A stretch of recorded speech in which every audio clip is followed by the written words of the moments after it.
All right, guys, here we go again. We're staying with the biology and behavior. This is the brain and the cerebral cortex. This is lesson 4.2. So when we are going to talk about the brain, we're going to talk about a couple different things. One, we're going to divide that brain into three sections: the hindbrain, the midbrain, and the forebrain. Then we're also going to talk specifically about the cerebral cortex. And when we do that, we're going to divide that into four lobes: the frontal lobe, the parietal lobe, the occipital lobe, and the temporal lobe. And we'll bring all that together as we look through this and start dissecting the brain. Are you sure this is the woman you saw in the post office? Absolutely. Who could forget such a monstrous visage? She has the sloping brow and cranial bump into the career criminal. Sir, phrenology was dismissed as quackery 160 years ago. Of course you'd say that. You're the brain pan of a stagecoach tilter. At any rate, the FBI will track down this mystery woman and put her behind bars. So, phrenology. What is phrenology? Well, this is a theory that claimed to be able to determine character, personality traits, and criminality based on the shape of the head, right? Reading the actual bumps on your head. Developed by a German physician, Franz Joseph Gall, back in around 1800. It was very popular in the 19th century, but it's been discredited as pseudoscience, right? But phrenology it's received credit as a proto-science for having contributed to medical science. The idea is that the brain is an organ of the mind, and that certain brain areas have localized specific functions, right? Now, even though we know we've abandoned phrenology as a science, we can use what that original thought, idea, concept is to actually study the brain a little bit. So let's break down the brain and let's look at three different sections, right? We're going to start with the hindbrain, right? This is this lower portion of the brain. Vital functions such as your heart rate, your respiratory, balance, all kind of come from this hindbrain. And when we look inside that hindbrain, we're going to look at three major portions: the medulla, the pons, and the cerebellum. When we look at that, the medulla is responsible for vital functions such as your heart rate, your blood pressure, and breathing. The pons is located in front of the medulla, and it's involved in regulating body movement, your attention, sleep, and alertness. And then the cerebellum, this is involved in balance and coordination. A person whose cerebellum is injured may have trouble with coordination. They may walk unevenly or even occasionally fall down. And so this is very kind of rudimentary, animalistic type vital functions here that keep us alive. Fast fact: an adult human brain weighs about 3 pounds, whereas an adult horse, no matter even how they're so much bigger, only weighs about a pound. So then we move to the midbrain. That's this area here, kind of right in the middle of the brain, right? And it's involved with vision and hearing. It's located between the hindbrain and the forebrain. And so, for example, eye movement is controlled by an area in the midbrain. Plus, the midbrain contains what's called the reticular activating system. Right? And this system is important for attention, sleep, arousal.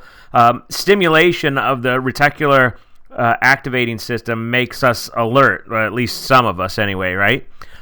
It affects arousal by increasing the heart rate, by increasing brain activity, right? And so sudden loud noises stimulate this reticular activating system and can awaken a sleeping person, right? And so that's the midbrain. Fast fact: Alcohol affects the reticular activating system to depress our reaction time. So it actually slows us down when we have alcohol in our system. That's going to bring us to the forebrain. The forebrain is really kind of interesting. Certain parts of the forebrain are very well developed in human beings. The forebrain is the part of the brain that makes it possible for humans to do complex thinking processes. If we break down the forebrain, the thalamus, right? It's very important. The thalamus is the relay. The thalamus is to relay sensory and motor, like your muscles and movement information that it receives from the brainstem, the cerebellum, and the spinal cord to the lobes of the brain. Most of the messages that coming in from the sense organs go through the thalamus on their way to the higher levels of the brain, right? Areas responsible for things like thinking and reasoning. So, for example, let's say you want to move your hand to write. You should be taking notes right now. Your brain sends a message to the thalamus, which then sends it to the correct place on the motor strip. So otherwise, you could just end up maybe blinking your eyes instead. The hypothalamus. This is directly located under the thalamus. That's why the word hippo, that means below. It's very tiny, like the size of a pea. But it's extremely important because it's involved in many aspects of behavior and psychological functions. It's responsible for body temperature, various aspects of motivation and our emotions. It's involved in hunger, thirst, caring for offsprings, and even sexual behavior, right? Then that brings us to the limbic system. This is involved in learning and memory, also emotion, hunger, sex, and aggression. This is made up of the hippocampus and the amygdala, right? And we'll go with that because you guys know I don't speak science. And so when we talk about this limbic system, people that damage their limbic system, a particular part of their limbic system, they can recall old memories, but they can't actually make any new ones. So, for example, a person with damage to that area would have this vivid childhood memories of playing with their sister or going to grandma and grandpa's, but they may not be able to remember the same sister visited that same day, right then and there. So researchers believe memories are processed through this area and then sent to other areas for storage, right? And so we could have anterograde amnesia comes out of this system. Then we talk finally about the cerebrum, right? This is a large part of the brain. It's about 70% of the volume of the brain. And the cerebrum, the surface of the cerebrum is wrinkled with ridges and valleys, and the surface of it is called the cerebral cortex. That is involved with coordination of voluntary activity of the body. So if you want to move your arm right now, the cerebrum, in part, is responsible for that. Fast fact, the lower brain functions do not require any conscious thought or effort. We are not aware of these activities. So imagine if we were aware of all the information processed by our brain. It would be incredibly overwhelming. Connections with the new brain, the cortex. Though less than a quarter-inch thick, the cortex is the brain's crowning glory. Among its roles, the cortex is our reality check.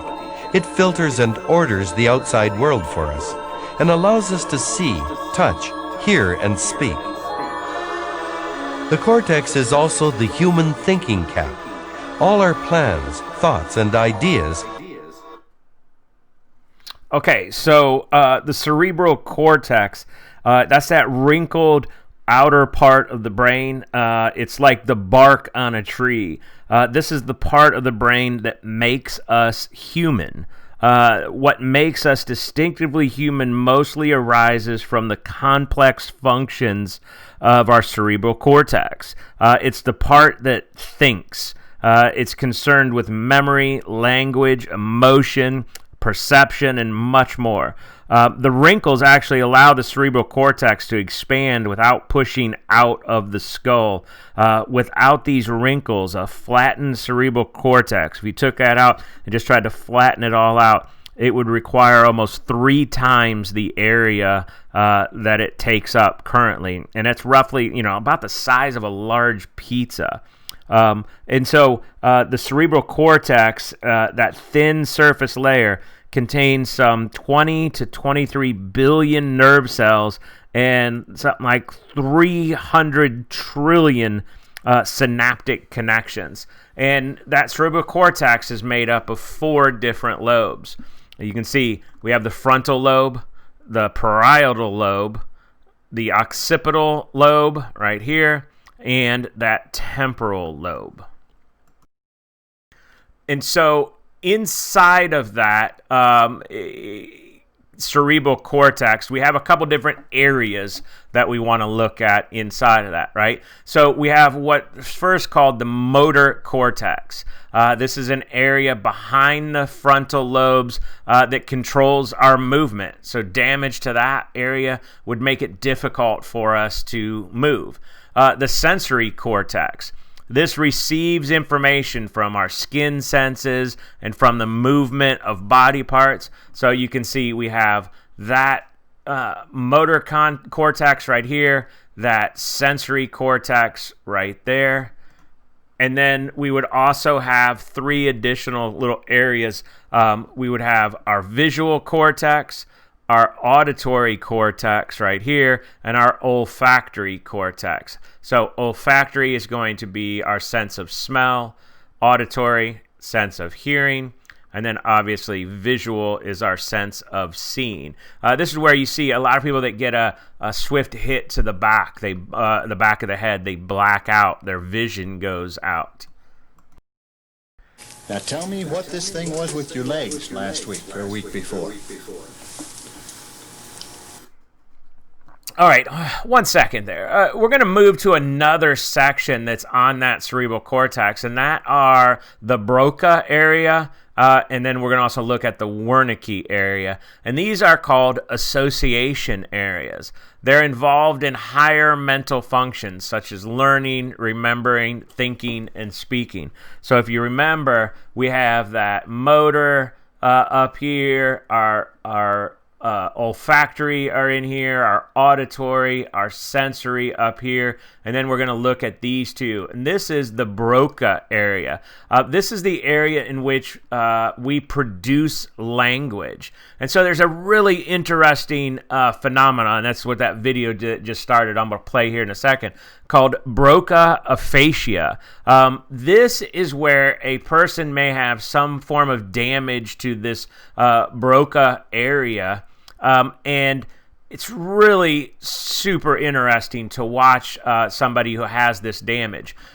You'll see that they understand language, but they find it incredibly hard to find the words, and they're completely aware of the issue. You can watch this guy get frustrated, like he knows what's going on, it just doesn't quite see it. Now tell me what this thing was with your legs last week or week before. No good.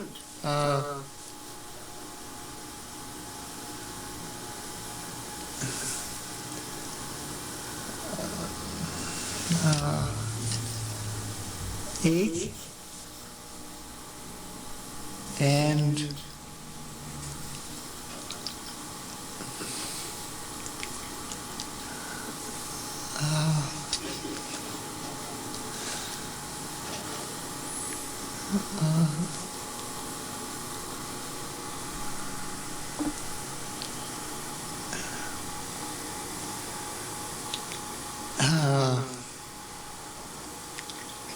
knees and ankles.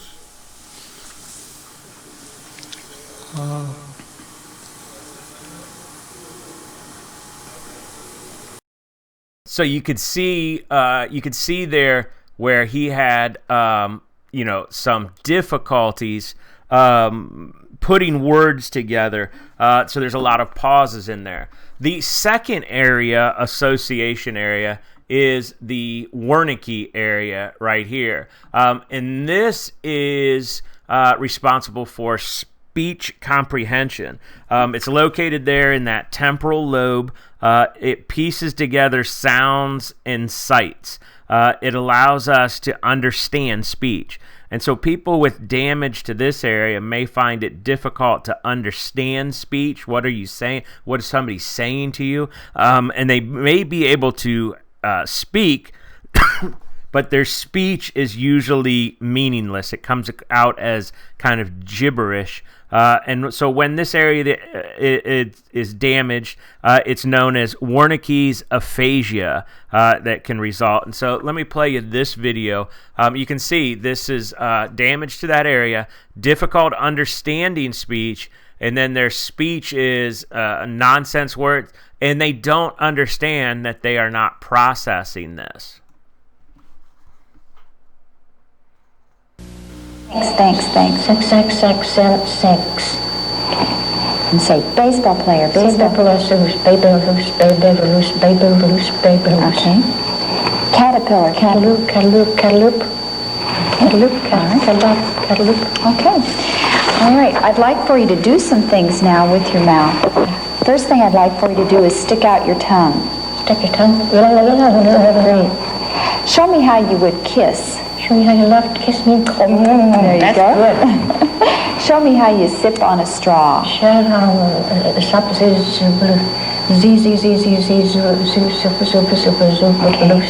Can you sip on a straw? See what a sip sticks. See what sticks onto me. Okay. Try this one. See. Wait a minute. Listen. Show me how you smile. Show you how plus me. Show how plus me. Show how plus me. Show how plus me. Stop. Can you smile? Can you smile at me? No, don't smile at me. Don't say what I say. I want you to do this. Watch. What? Look at me. Smile. There you go. That wasn't a very good one, huh? Smile. Smile. You can see the difficulties that they have. Then I want to talk about one last part of the brain, and that is the corpus callosum, right? And this is that thick band of nerve fibers that divides the cerebrum into a left and right hemisphere. It connects the left and right sides of the brain, allowing for communication between both hemispheres. And this, the brain is composed of two sides, a left side and a right side. Each side's called the hemisphere. And so the structure that connects those two hemispheres is that corpus callosum, right? Now, what's really interesting is that you can actually have those severed, and it will treat. Sometimes they'll do that to treat certain seizures and those types of things. And you can still function as a human being. It's just some of those communication things are down. And we also see when we map out this cortex in our brains that traditionally the left hemisphere controls things like our language, logic, problem solving, and math, whereas the right hemisphere deals with imagination, feelings, art, and spatial relations. It's a really kind of interesting connection between those two portions. All right, fast fact. The brain is protected by the skull and three membranes. I won't even try to say that word, called meninges. Also, a fluid surrounds the brain and acts as a shock absorber. So we try to keep everything nice and packed in there. All right, summary. We went this pretty quick here, so you might have to go back and watch this again to get these parts down. This was really just a big overview. But the brain is made up of three parts: the hindbrain, midbrain, and forebrain. Each part serves a specific purpose. The cerebral cortex has 4 lobes, each controlling mental processes. And within the cerebral cortex, we have several cortex control specific tasks or functions. Right? So we got a bunch of different areas.